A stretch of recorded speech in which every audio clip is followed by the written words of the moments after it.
Assalamualaikum, 大家好，欢迎回到 Firdafi Channel.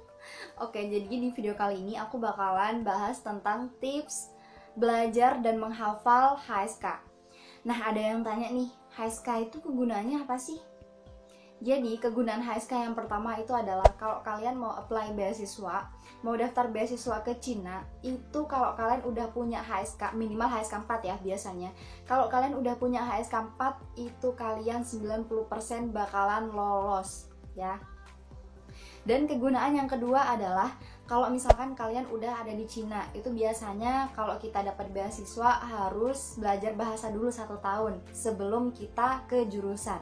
Nah, kalau kita mau ke jurusan di tahun kedua, itu biasanya kita harus punya HSK dan minimal juga HSK 4. Nah, kegunaan yang ketiga adalah misalkan kita mau lulus. Sebelum kita lulus itu biasanya harus ada HSK. Dan tergantung jurusan masing-masing. Kayak aku ya, aku jurusan sastra Mandarin dan itu wajib harus ada HSK 6. Ya, HSK 6. Dan beda lagi sama jurusan-jurusan yang lain. Kayak teman aku, dia jurusan bisnis tapi dia lulus dengan HSK 4 aja gitu. Dan juga kegunaan yang keempat adalah yaitu kalau misalkan kalian mau cari kerja. Jadi ada beberapa perusahaan yang mau nilai HSK kalian, yang mau sertifikat HSK kalian. Biasanya nilainya harus segini gitu sih biasanya. Ada beberapa perusahaan yang seperti itu. Dan juga kegunaan yang kelima adalah misalkan kalian mau ikut lomba apapun, nggak semua lomba, ada beberapa lomba juga yang itu harus punya HSK baru kalian bisa ngikutin lomba itu. Nah, jadi itu beberapa kegunaan kalau kalian punya sertifikat HSK. Dan ada juga yang tanya, HSK itu apa sih? HSK itu adalah tes. Kalau kalian tahu TOEFL, TOEFL itu adalah tes untuk bahasa Inggris dan HSK itu adalah tes untuk bahasa Mandarin. Oke, jadi aku nggak mau banyak ngomong. Aku mau kasih tahu aja tipsnya ke kalian. Makanya untuk kalian yang pengen tahu tipsnya seperti apa, kalian jangan skip video ini. Tonton video ini sampai habis. Oke? Oke, 首先你们拿手机 打开录音备忘录，顺便你们也拿书。如果你们没有这样子的书，你们可以DM 我在 Instagram Firdafi.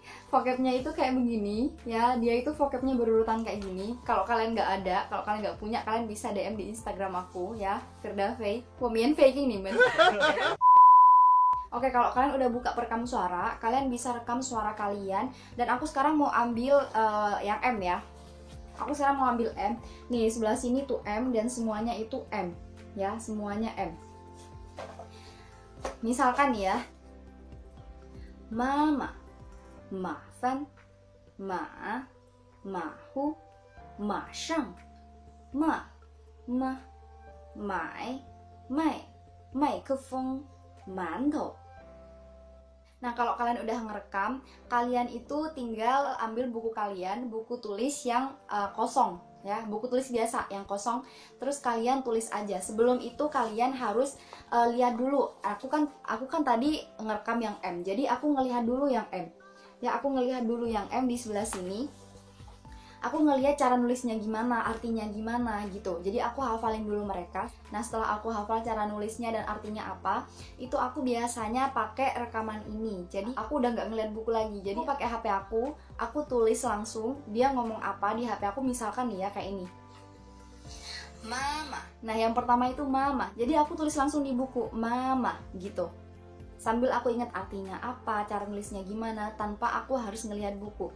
Yang kedua, maafan. Tuh, yang kedua maafan, jadi aku tulis lagi. Nah, lanjut terus kayak gitu. Jadi satu-satu aku tulis. Cara ini menurut aku efektif banget untuk kita bisa ingat gitu, tanpa harus kita ngelihat buku gitu. Karena menurut aku itu orangnya nggak mau ribet ya. Aku itu orangnya mau simple aja. Jadi kalau pakai HP itu biasanya lebih simple. Dan kita itu misalkan kemana-mana itu nggak perlu bawa buku. Misalkan nih kita ada di perjalanan, kita pakai headset aja, terus kita dengerin, dan kita itu buka si Playko atau Google Translate. Kalau kalian nggak tahu, aku udah buat videonya yang di judulnya Best App to Study Chinese Language. Kalian bisa lihat di sana ya, Playko sama Google Translate itu bisa ya, bisa menulis ya maksudnya.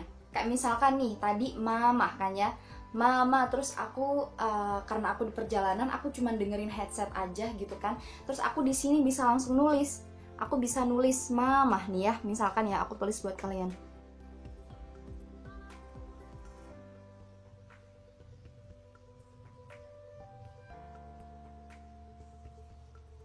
Tuh, mama.